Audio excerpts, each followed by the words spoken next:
का उम्र वर्णन, अवस्था नहीं बढ़ती भगवान की, कोई भी समय भगवान को बाधित नहीं कर सकता, बांध नहीं सकता, क्योंकि समय से परे हैं ईश्वर।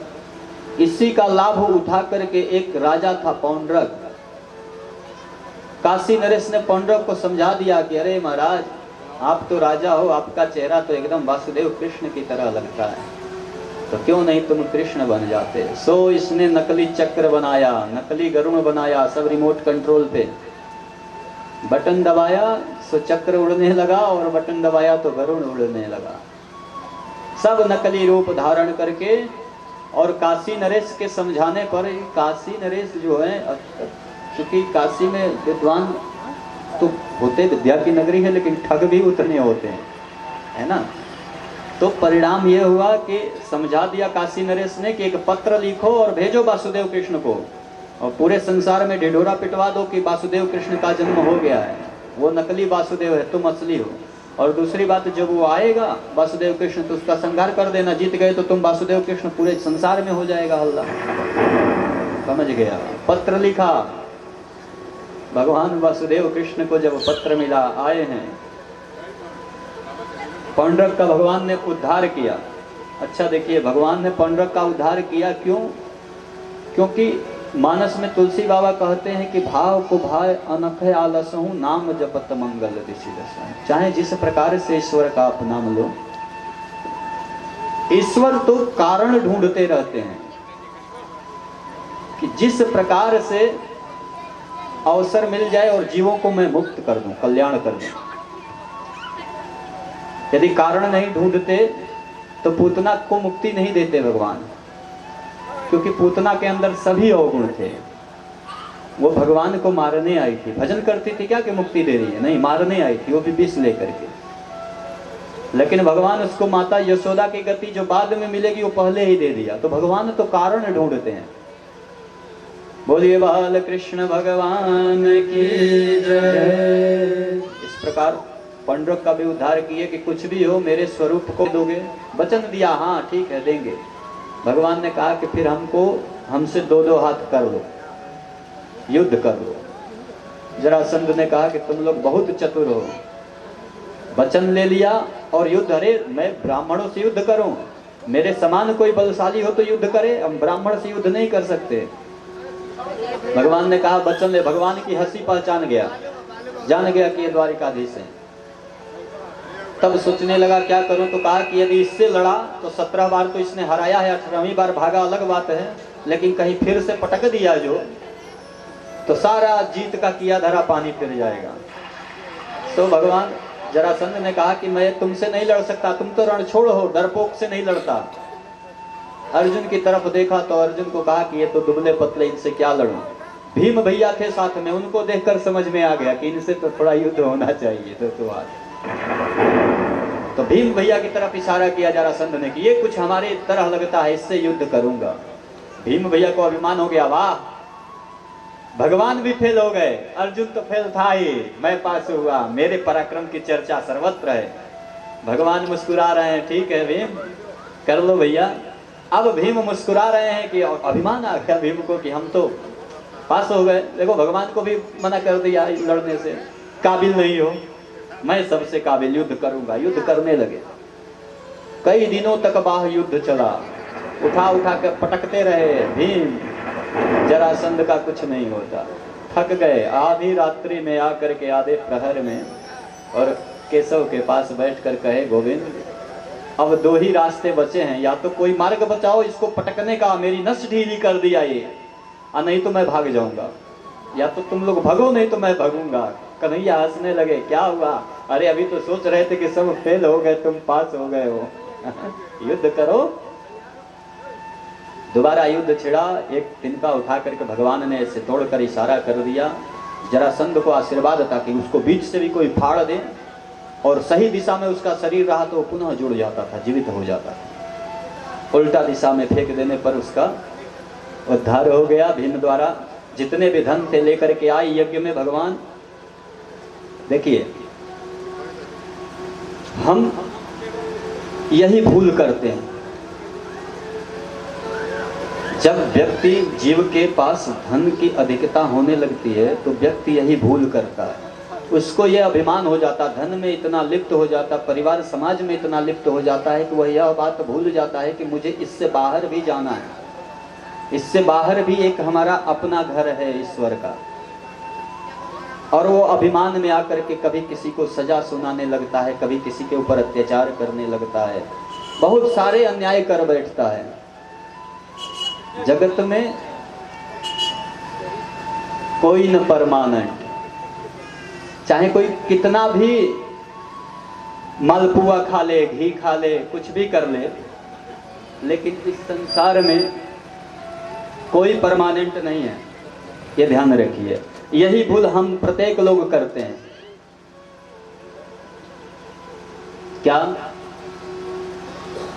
आइए इस भजन को सुनते हैं, उसके बाद आगे बढ़ेंगे। लेकिन इस भजन को सुनने के बाद हृदयंगम करिएगा, हृदय में उतारने का प्रयास करिए। जगत में कोई न परमानेंट, जगत में कोई न परमानेंट, जगत में कोई न परमानेंट।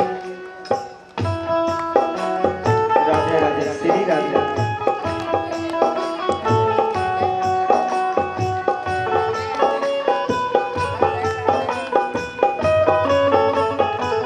इसी में लगे रह गए, भजन नहीं किए तो ये आवागमन बंद नहीं होगा, बार बार आना जाना पड़ेगा। और ये जो मिल रहा है ना, ये बार बार मिलेगा। जगत में कोई न परमानेंट, आवागमन लगी दुनिया में, जगत है रेस्टोरेंट रे प्यारे, जगत है रेस्टोरेंट। आवागमन लगी दुनिया में, जगत है प्यारे प्यारे, जगत है रेस्टोरेंट।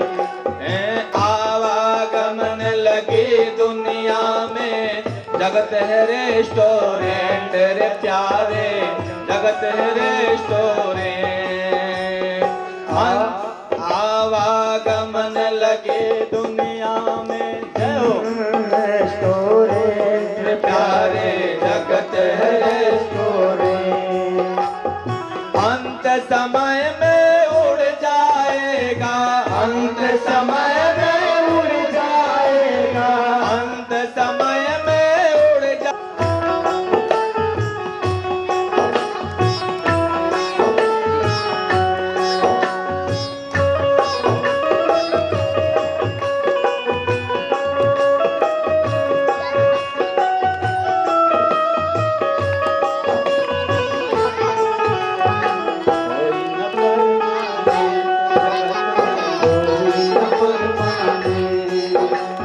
हरिद्वार चाहे मथुरा काशी, घूमो दिल्ली कैंट रे प्यारे, घूमो दिल्ली कैंट। हरिद्वार चाहे मथुरा काशी, घूमो दिल्ली कैंट रे प्यारे, घूमो दिल्ली कैंट। हरिद्वार मथुरा काशी घूमो, चाहे दिल्ली कैंट रे प्यारे, घूमो दिल्ली कैंट।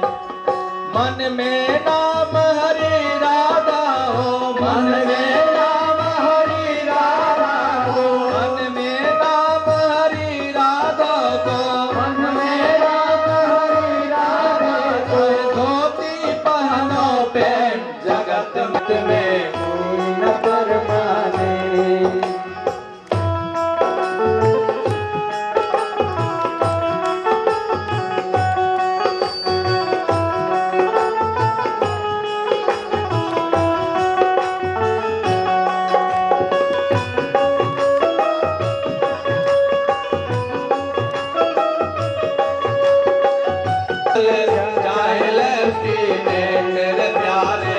चाहे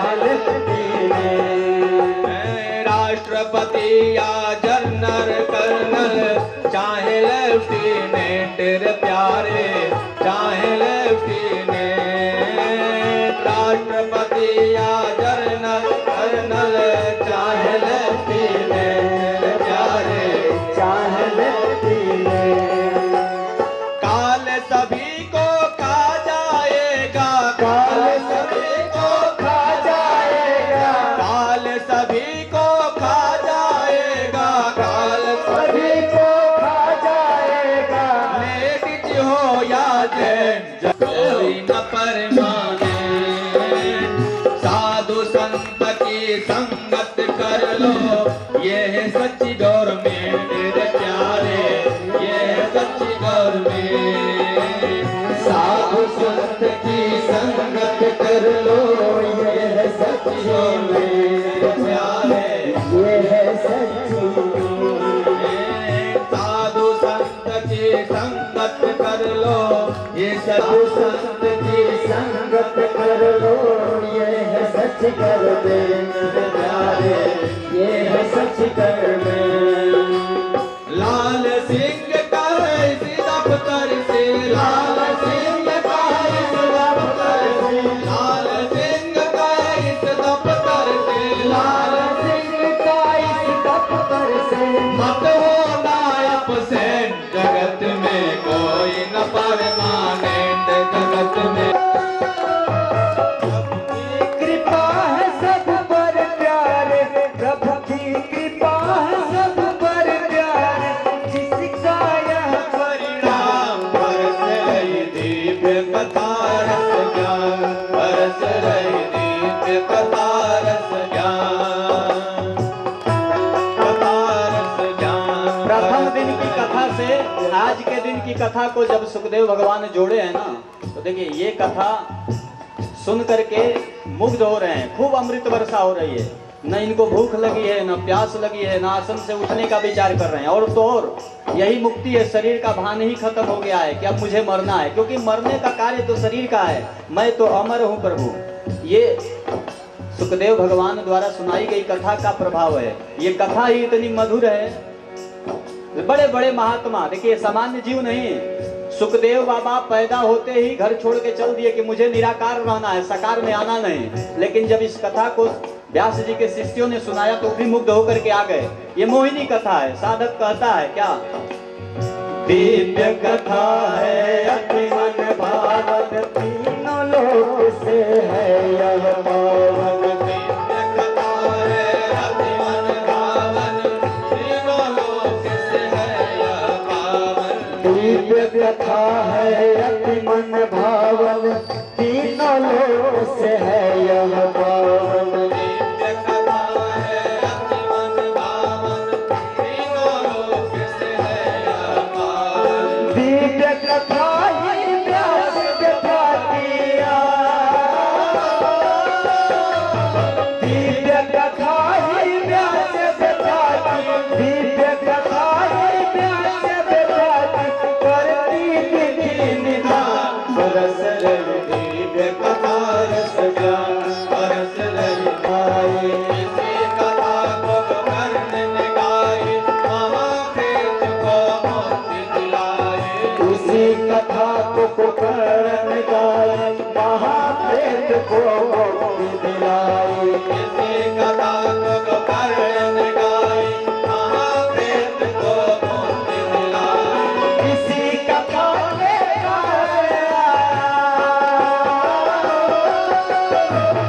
इसी कथा के कारण आया, इसी कथा के कारण आया, स्वर्ग से दिव्य विमान। बरस रही दिव्य कथा रस ज्ञान, बरस रही दिव्य कथा रस ज्ञान, बरस रही दिव्य कथा रस ज्ञान, बरस रही दिव्य। इसी कथा को भोले बाबा नारद जी झगड़ा लगा दिए मैया में बाबा में।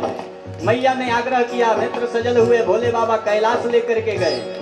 इसी कथा को सुनाया, माता जी सुत गई, लेकिन जो सुख पक्षी था वो इसी कथा के प्रभाव से अभयता को प्रदान किया। आज इसी कथा का प्रभाव रहा जो हम आप सब बैठ करके आज 7 दिन से इस मंडल में, इस नारायणा पाली में इस आनंद को ले रहे हैं। साधक कहता है, इसी कथा को शिव ने सुनाई, बीच कथा मत मुंडाई। इसी कथा को शिव ने सुनाई, बीच कथा को निद्राई। इसी कथा को शिव ने सुनाई, बीच कथा मत मुंडाई। इसी कथा को शिव ने सुनाई, बीच कथा को निद्राई। इसी कथा के कारण सुख को, इसी कथा के कारण सुख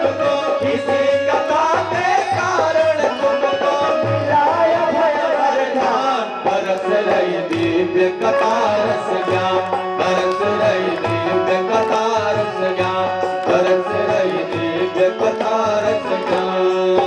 अंतिम कड़ी, ये भजन भी, एक भजन पूरे भागवत के सार को प्रदर्शित करता है, पूरे भागवत के मूल कथाओं को, मूल उद्देश्य को प्रदर्शित करता है। जिस प्रकार से सुखदेव जी प्रथम दिन की कथा आज 7वें दिन परीक्षित को जोड़े, ये भजन भी आज 7वीं कड़ी, अंतिम कड़ी को जोड़ती है। साधक कहता है क्या? ऋषि श्राप जब नृप को लागी, त्यागराज बन गए बैरागी। ऋषि श्राप जब नृप को लागी, त्यागराज बन गए बैरागी। ऋषि श्राप जब नृप को लागी, त्यागराज बन गए बैरागी। ऋषि श्राप जब नृप को लागी, त्यागराज बन गए बैरागी। सुख ने इस कथा को सुना कर सुख ने इस कथा को सुना कर, सुख ने इस कथा को सुना कर दिया भय बलवान। बरस रही दिव्य कथा रस ज्ञान, बरस रही दिव्य कथा रस ज्ञान। बरस रही दिव्य कथा रस ज्ञान, बरस रही दिव्य कथा रस ज्ञान। बरस रही दिव्य कथा रस ज्ञान, बरस रही दिव्य कथा रस ज्ञान। बरस रही दिव्य कथा रस ज्ञान। बरस रही दिव्य कथा रस ज्ञान। बोलिए। आए भिक्षाटन के लिए, भिक्षा मांगा सो ही सुशीला जी ने हाथ जोड़ के बोला, प्रभु मेरे पतिदेव तो परम अकिंचन है, मेरे पास तो कुछ है ही नहीं कि मैं दूं, मैं क्या दे सकती हूँ? हाँ, तो मेरे पास तो प्रभु कुछ भी नहीं है। संत भगवान ने कहा कि अरे संसार पर हम सब ऋणी हैं उस सुदामा के, नारायण, हम सब इस संसार में सुदामा के ऋणी हैं। मालूम है क्यों? एक गरीब ब्राह्मणी थी, उसके यहाँ एक पोटली चावल था, वही उसके यहाँ पूरा धन ही था, टोटल कुल मिलाकर एक मुट्ठी चावल, वो चना, और उस चना को चोरों ने चुरा लिया। उस ब्राह्मणी ने श्राप दिया कि ये चावल, ये चना जहां पड़ेगा वहां दुर्भिक्ष पड़ जाएगा, परम दरिद्रता आ जाएगी, पूरा सूखा पड़ जाएगा। ये बात जब सुदामा जी को पता चली, वही ले जाकर के चोर क्या किए कि गुरु माता के आश्रम में फेंक दिए। ये समिधा बीनने गए तो इनको वो चावल गुरु माता ने सुदामा कृष्ण को दिया कि ले जाओ, रास्ते में खाने के काम आएगा। सुदामा जी जानते थे कि मेरा मित्र है, यदि इसने खा लिया तो श्राप है, इसको भी लगेगा, अकिंचन हो जाएगा। आइए आराम से, आराम से।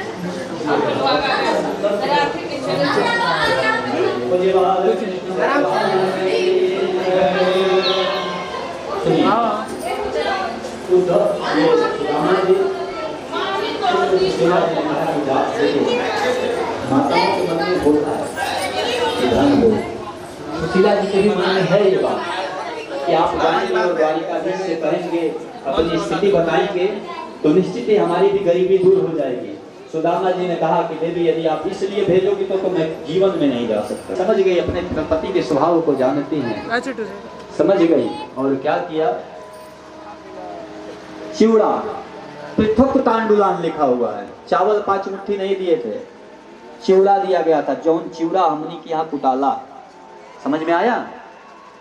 5 मुट्ठी 5 तरह के चावल के चिवड़े एक पोटली में करके और एक कपड़े में बांधी, वो 5 जगह से फटा हुआ, 5 तरह के कपड़े मिला करके। क्यों? वस्त्र नहीं थे उनके पास, थे, लेकिन स्त्री बुद्धिमान थी सुशीला।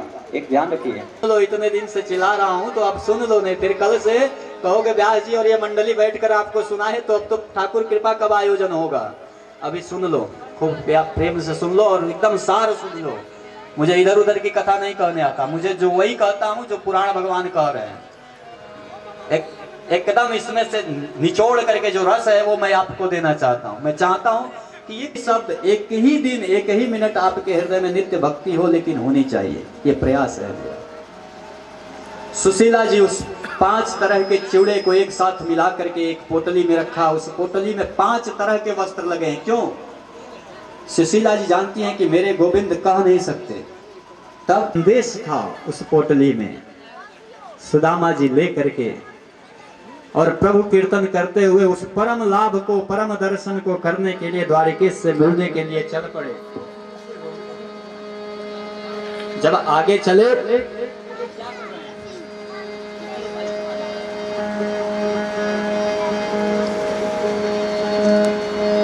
बोलिए बाल कृष्ण भगवान। फटा हो भाई साहब, अच्छी बात है, फटा रहे, कोई दिक्कत नहीं, लेकिन जिस दिन संस्कार फट गया ना, उस दिन उसका सर्वस्व फट गया, कुछ नहीं बचता। बचाना जरूरी है। जिस दिन आपका धर्म चला गया, उस दिन सर्वस्व चला गया। कौरवों के यहाँ से विदुर जी, शरीर के अंदर गुफा है, उस गुफा में आत्मा ईश्वर विराजमान है। इसी तरह इस ब्रह्मांड में भी ईश्वर विराजमान। अड़ो रणियान महतो महियान, महान से महान वह ईश्वर है और छोटा से छोटा भी वही है। तभी तो कहते हैं पुरुष सूक्त, ऋग्वेद 9वें मंडल का 90 नंबर सूक्त, प्रथम मंत्र है उसका, सहस्र शीर्षा पुरुषा सहस्राक्ष सहस्रपात भूमिगुं सर्वतिष्ठित्वा त्यतिष्ठदशांगुलम। भगवान का विराट पुरुष का वर्णन किया गया, तो वह विराट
वास्तविकता से आज हम सब परे हो चुके हैं। न वेद का ज्ञाता हिंदू है, न अपनी पैगंबर की बातों को मानने वाला आज मुसलमान है। हम दोनों परे हो चुके हैं, दोनों में यही हाल है, सब में यही हाल है। कृष्ण भगवान के दरबार में जैसे ही सुदामा जी को देखा, तो वहां तो यह नियम है कि द्वारपाल साष्टांग प्रणाम किए और बिना अनुमति लेकर के जाते हैं अंदर। लेकिन सिर्फ उस समय अनुमति द्वारपाल को इसलिए लेना पड़ा कि भगवान के शयन का समय। भटकते भटकते न जाने कहां से, भटकते भटकते न जाने कहां से, तुम्हारे महल करीब आया है, तुम्हारे महल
बार मोर से जाकर के कह दो दिल में सखा बदल नसीब आ गया दिल में सखा बदल नसीब आ गया हरे द्वार पालो कन्हैया से कह दो हरे द्वार पालो कन्हैया से कह दो घर पे सुदामा चले आए मोर लगाया गले से सुदामा को बोलना लगाया गले से सुदामा को बोलना हुआ मरे को बहुत ही अचंभा हुआ मरे को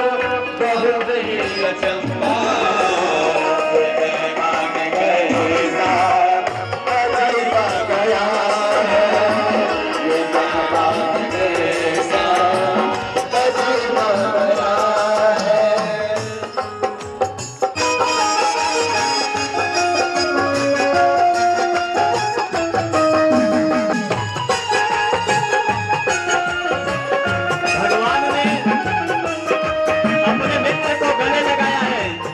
स्वागत करिए हाथ उठा करके जय हो।